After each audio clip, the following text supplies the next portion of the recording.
The ground didn't shake like thunder. It screamed, it roared, it tore through the basin like God himself had snapped a whip of hooves and dust across the land. And by the time folks even turned their heads, it was too late to run. The stampede was already coming. It started 2 ridges over, near the break in the canyon wall where old Mesquite Pete's rusted fencing had finally given way to the spring floods. 1,000 heads of cattle, spooked by a lightning crack the night before, had scattered into that blind, narrow box of rocks and brush and echo. But come sunrise, they turned. And when they turned, they didn't slow. They poured out like a boiling flood across the open range, across the shallow creeks, across whatever stood in front of them, whether it was sagebrush, scrub oak, or people. Which is why it mattered that Jebidiah Tompkins had, some months prior, begun piling up dirt in long, stupid mounds across the southern rim of the lower basin. Not just any dirt either. He was wetting it, packing it, shaping it by hand and foot and wheelbarrow, building waist-high ridges that curved and buckled like a snake through the grass. Folks in town had laughed. Hell, even the preacher called it wasteful. "Jeb's gone soft in the brain," they'd mutter at the saloon, pointing their mugs out the window toward the rise in the horizon where, day after day, Jeb moved like a mole along that spine of earth. Only a few ever asked why. "It's for the wind," Jeb would say, eyes distant but firm. "And if not for the wind, then maybe for something worse." But nobody pressed him, not really. He was a quiet man with a scar too long and too deep to belong to just one war. He'd been up north during the Cheyenne fighting, they said, lost half his company in a ravine ambush, then crawled 3 miles through a frozen gully with a busted leg, came home and built a sod shack out past the cottonwoods where the land curved shallow toward the mesa, land most had passed over as too dry, too low, too barren. It was there he built the fence, not of wood, not of barbed wire, just dirt, mounded and shaped and sculpted into long, snaking ridges with strange inward dips and rounded shoulders, sometimes curved like bowls, sometimes branching into thick humps that dead-ended against nothing at all. Nobody understood it, not even his neighbors, folks like Eli and Maybeth Cooper, who lived just a quarter mile off and had shared salt and firewood with him through 2 winters. Even they had taken to calling it Jeb's Fool Wall until that morning, when the earth cried out like a demon beneath boot and wheel and hoof. Eli Cooper had been loading kindling into his wagon when he heard it, at first a faint echo, then a growing roar that made the chickens flurry and the dogs flatten. His wife, Maybeth, inside sewing by the stove, froze when the window panes rattled. Their boy, Sam,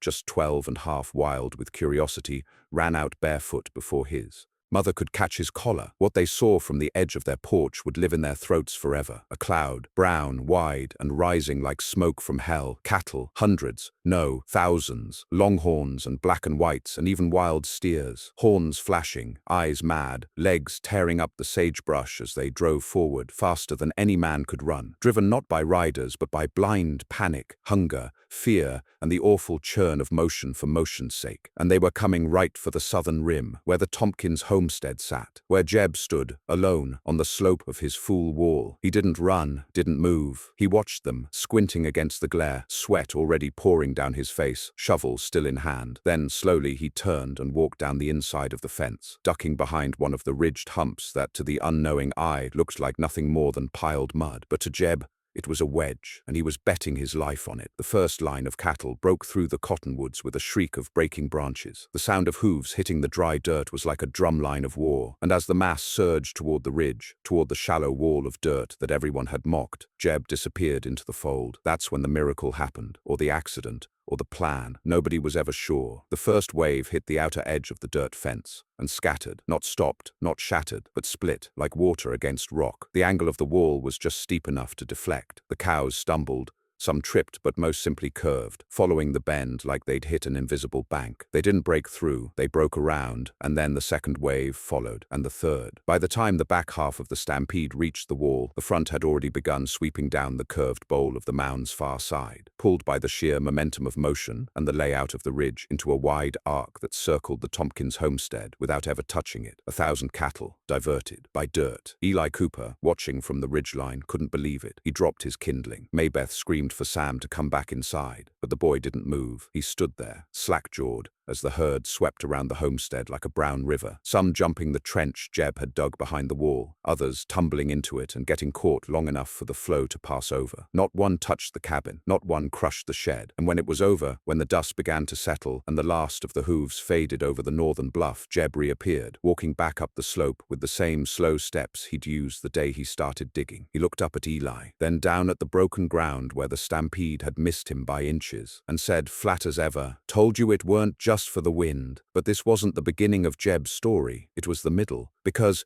what no one in town knew, not Eli, not the sheriff, not even Maybeth with her careful eyes and suspicious heart, was that Jeb hadn't built the fence just for stampedes. He'd built it for something else, something coming, something he swore he'd seen once before, something that still kept him up at night, pacing in front of that dirt wall like a soldier waiting for the next volley, something that now might be closer than ever. The Stampede changed things in town, but only on the surface. People stopped calling it a fool wall, sure. No more smirks at the saloon, no more spit-laced laughter when someone mentioned Jeb Tompkins or the weird way his fence curved like a drunken snake through the basin. For a few days, even Sheriff Hal Grady rode out with a canteen and a couple of boys to help Jeb patch up a part that had cracked under the pressure of a steer's hoof. But if folks changed what they said with their mouths, it didn't mean they changed what they believed in their guts. Because the truth was, that wall still made people nervous, even more so now, especially Eli Cooper. He couldn't stop thinking about it, not just the fact that Jeb's fence had worked, but how it had worked, the exact curves, the trench behind it, the wedge-shaped humps spaced out like anchors. There was something too intentional about it, something too rehearsed. Eli'd grown up on ranches his whole life. He knew how cattle moved, how fences bent, how earth worked under hooves. But this was different. This was designed, not to pen things in, but to turn them, like a hand guiding a river. And he didn't like the way that made him feel. It didn't help that Sam, his boy, was asking questions. "Pa," he said that night over stew, eyes still wide from what he'd seen. "How'd Mr. Tompkins know where to put all that dirt? Did he just guess right?" Eli didn't answer. Not right away. Maybeth glanced at him from across the table. She was quiet too, because they both remembered what Jeb had told them once, years back, when he first started piling the dirt. "Seen it before," he'd said, almost under his breath, staring off toward the horizon. "Didn't understand it then. Still don't, but it moves the same, always the same." They'd laughed it off then, thought maybe he meant wind or fire, or even water if you were feeling poetic, but now Eli wondered if it was none of those, and maybe something else entirely. The next morning he saddled his mule and rode out, not toward town, not toward the canyons, but west, toward Jeb's place. And what he found made him stop dead in his tracks. Jeb wasn't just repairing the wall, he was expanding it, far beyond the old line, across the dry creek bed,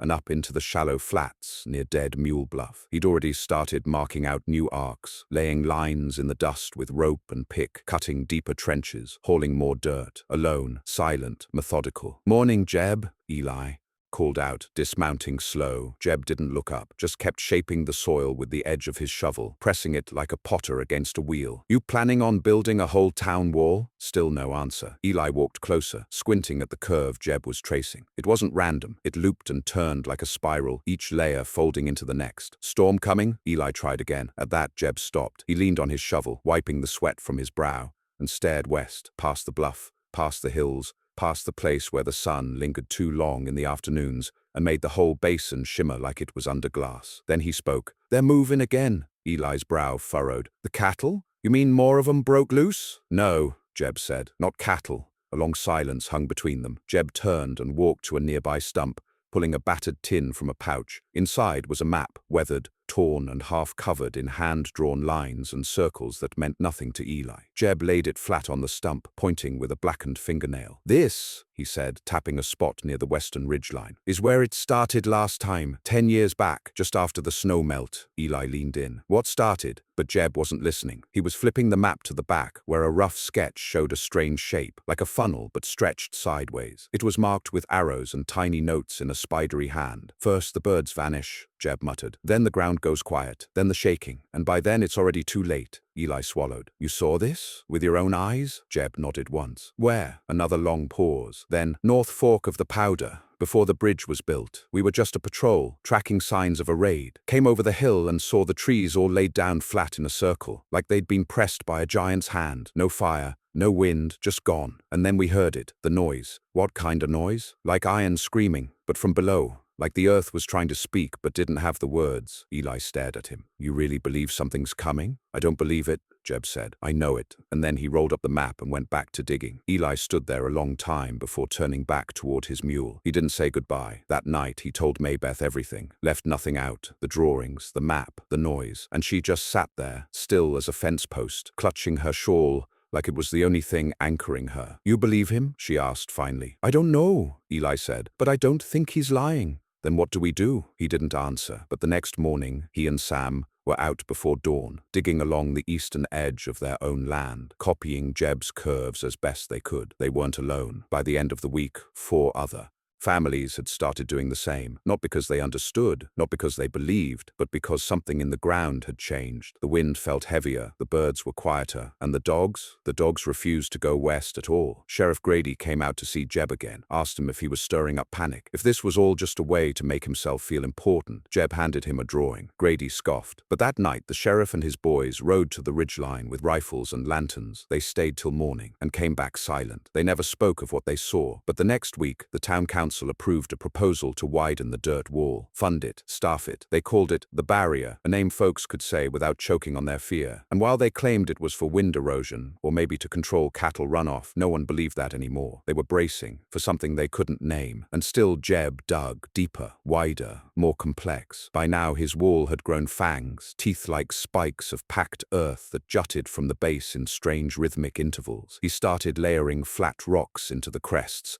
embedding long strands of thorny brush like some kind of trap. He worked with feverish precision, barely stopping to eat. Only once did anyone hear him speak aloud. It was Sam, watching from the edge of the cottonwoods. Jeb, kneeling in the dirt, eyes closed, hands pressed to the ground like a prayer. "They're listening now," he whispered, and then, as if to himself, "I just hope the fence remembers what to do." They came at night, not like before, not with the crashing of hooves or the wild-eyed fury of beasts in flight. This was quieter, slower, a pressure more than a sound, more felt than heard, like a weight laid over the land itself. The wind died just after midnight. The crickets stopped first, then the owls, and by the time the town's last lamp flickered out behind shuttered windows and locked doors, the air had thickened into something that didn't feel natural anymore. Jeb Tompkins stood barefoot in the dust, still as stone, eyes on the black western horizon. His hands, gnarled and dirt-caked, hung at his sides. He hadn't slept, hadn't blinked much either. The wall behind him stretched longer than it ever had. Over 2 miles now, curving in deliberate arcs that echoed the slope of the basin and the shadows of the ridgeline. But even then, even with all that soil and sweat laid down like a fortress, he didn't look like a man who thought he was safe. He looked like a man waiting to be proven right. By sunup, the first signs had started. Cattle refused to graze, gathering tight along fence posts and staring toward the horizon like they knew something was coming. Birds circled without landing, and then the earth gave a little tremble, not enough to crack stone, but just enough to jolt every coffee mug off every shelf in the township, just enough to make every grown man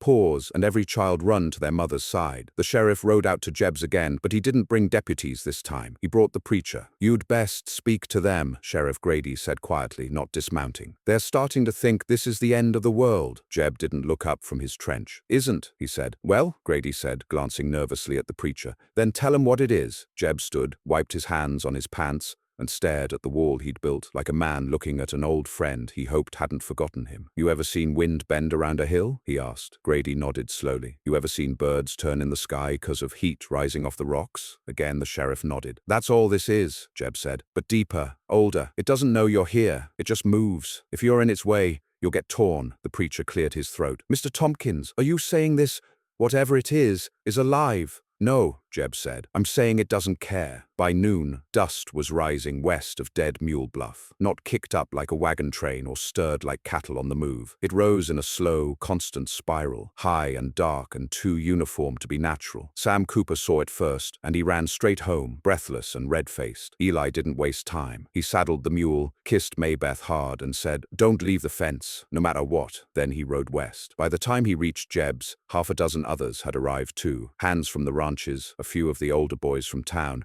even the doctor with his buggy and trembling fingers. They weren't there to stop anything. They were there to witness. Because whether or not they'd ever said it aloud, every one of them had started to believe the same terrible thing, that Jeb had seen something before, and it had followed him back. The dust column grew taller, widened, the wind changed, low and pulsing like the breath of something massive. Then came the noise, not thunder, not stampede, not even a quake. It was a frequency, low, vibrating. It passed through bone and boot soles and into teeth, the kind of sound you don't hear so much as feel in your chest, like the tolling of a bell that hadn't finished ringing in centuries. "What the hell is that?" someone whispered. Jeb didn't answer. He just took one step back from the wall, then another. Then he knelt, placed both hands on the packed earth, and closed his eyes. The sound grew. From the ridge they saw shapes, not clear, not animal, but movement, tall, swaying forms that twisted and rolled just beyond the dust, shapes that weren't on legs but stalks maybe, or pillars, shapes that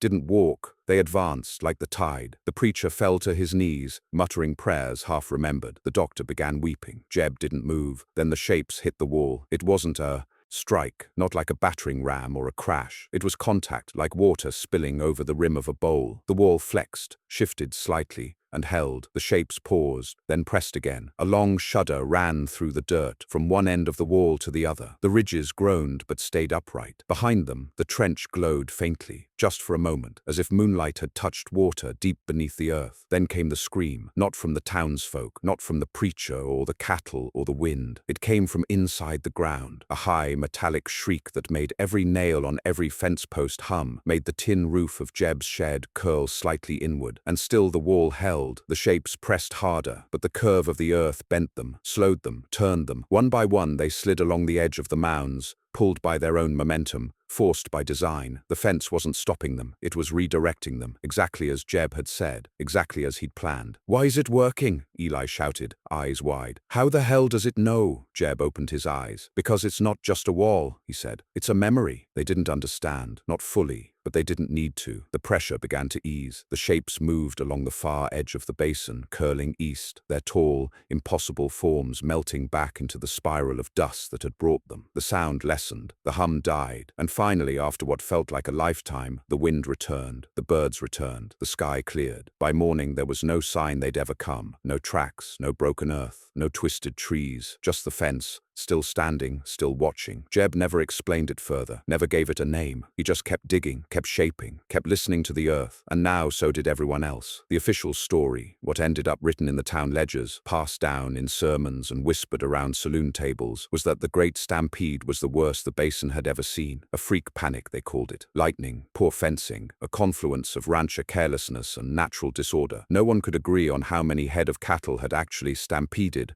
or how many ranches had nearly been flattened. Some said it was hundreds, others swore it was thousands. But no one, not one soul, ever dared laugh at Jebidiah Tompkins' wall again. Not after what happened the second night. See, after the dust settled and the humming stopped and the strange stork-legged shadows vanished back into whatever world they came from. The land didn't breathe easy again. Not really. It just held its breath longer. It waited. The skies returned to blue, the birds flew normally again, and the winds settled into their old patterns. But the animals stayed jumpy. Horses kicked at nothing. Dogs still wouldn't go west. The preacher started sleeping in his chapel with a shotgun across his lap. The sheriff set night patrols that never reported anything but came back pale, quiet, and tight-lipped. But it wasn't fear that held the town in place now. It was obedience, respect, reverence even, though none of them would admit it aloud. Jeb's fence had become something more than soil. It was a boundary between everything they could explain and everything they couldn't. Jeb kept building, not faster but deeper. The ridges he made now didn't just rise out of the earth, they sank into it. What once had been modest humps of packed clay were now full channels with stone buttresses, shaped like serpentine labyrinths that coiled without end. He never marked where to dig, never measured, just felt. He'd run his palms along the wind-etched topsoil, pause,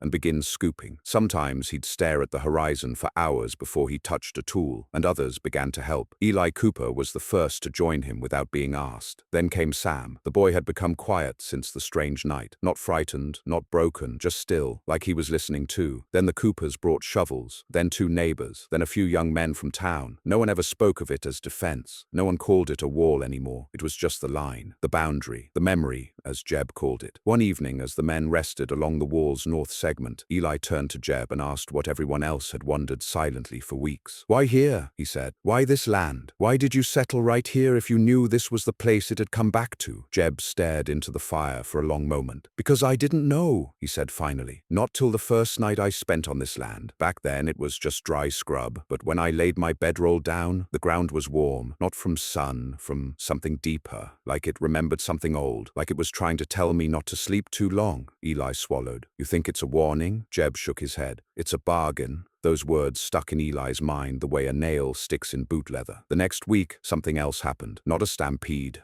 Not a rumble, not the shadow of another unspeakable thing, something smaller. The boy, Sam, vanished. He'd been playing along the lower edge of the trench while the others dug the day's western arm. One minute he was running along the berm, sliding in the dust, laughing as boys do, even when the world feels like it's falling in around them. The next, gone. No sound, no scream, just missing. The entire crew dropped their tools. Eli went wild, racing up and down the trench, shouting till his voice cracked. The others fanned out, calling Sam's name, searching the brush, checking every hollow, every thicket, every turn in the fence. Nothing. They combed the land for hours. By nightfall, the town had joined the search. The preacher led prayers from the wall top. Maybeth collapsed twice. The sheriff himself rode to every ridge with a lantern. Jeb remained quiet. Until just before dawn, he went alone to the oldest bend in the wall, the very first curve he'd built months before the stampede. He knelt there, pressed his hands into the dirt again, and whispered something no one heard. Then, without warning, the soil shifted, not collapsed, shifted, gently,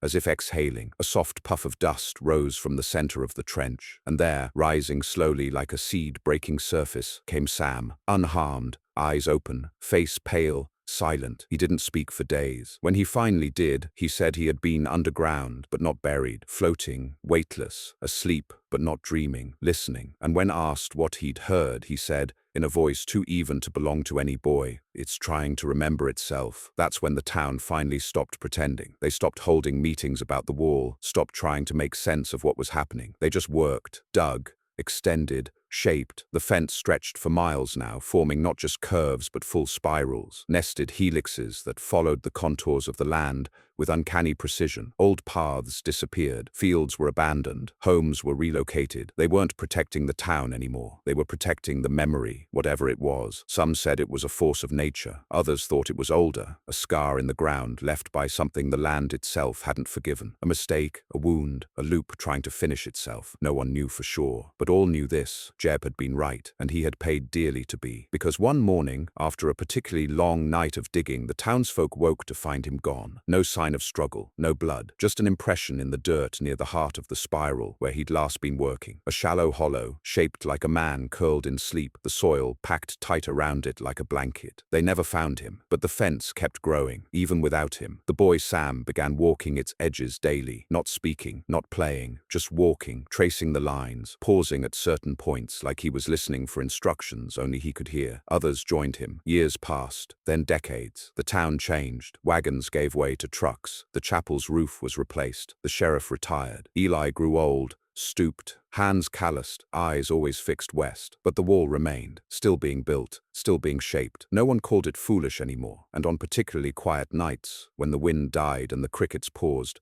those who lived near the wall swore they could hear it faint and far beneath the earth. A memory, reshaping itself, one line at a time. Years passed. The fence never stopped. Even after Jebidiah Tompkins vanished into the earth like a stone swallowed by a still pond, the work continued, not by command, not by law, not even out of fear anymore, but from something deeper. A quiet agreement between land and people, between mystery and memory. The Tompkins Wall, as outsiders came to call it, eventually wrapped the entire lower basin. It spread like a patient root system, one curve at a time, one trench at a time, each new segment shaped by those who came after. No one spoke about what it was really for, not to strangers. They just said it controlled erosion or kept the cattle in line, though no cattle had grazed that land in a generation. But those who lived close to the fence, who worked it, tended it, repaired it when it shifted or sagged, they knew better. They knew the truth hadn't died with Jeb. It had simply changed hands. Sam Cooper was the first of that new generation. He was nearly 30 by the time the fifth ring of the fence was completed. His face had grown leaner, his voice quieter. He rarely spoke of what happened happened to him in the earth that night as a child, and when he did, it was always in terms that felt more like riddles than explanations. "It's not something with teeth," he'd once said. "It's not trying to hurt us. It just needs the lines to be right so it can rest again, like a song with no end." He lived alone at the spiral's edge, in a one-room sod house, much like the one Jeb once kept. Folks in town built new homes, with stovepipes and painted trim, but Sam refused. He worked the wall, walked it every morning before sunrise, and again before sleep. Sometimes he'd pause for an hour, fingertips on the dirt, face tilted toward the wind as if listening for an echo only he could hear. When Sam turned 40, something changed. The wall by then had reached the old riverbed, a place long dry but still feared by the elders, who claimed the first true shaking had begun there. In the early spring of that year, a series of fresh indentations appeared overnight along the basin floor. No boot prints, no wagon tracks, just broad, round hollows pressed gently into the earth. Dozens of them, some as wide as a dining table, others narrow, shallow, like cautious steps taken by something uncertain. And the dust, it didn't rise, not that season. The wind carried strange stillness. And then came the quake, not violent, not catastrophic, but wide, deep. Every well in town dropped an inch. The creek to the north diverted by 2 degrees. Trees twisted ever so slightly along their trunks,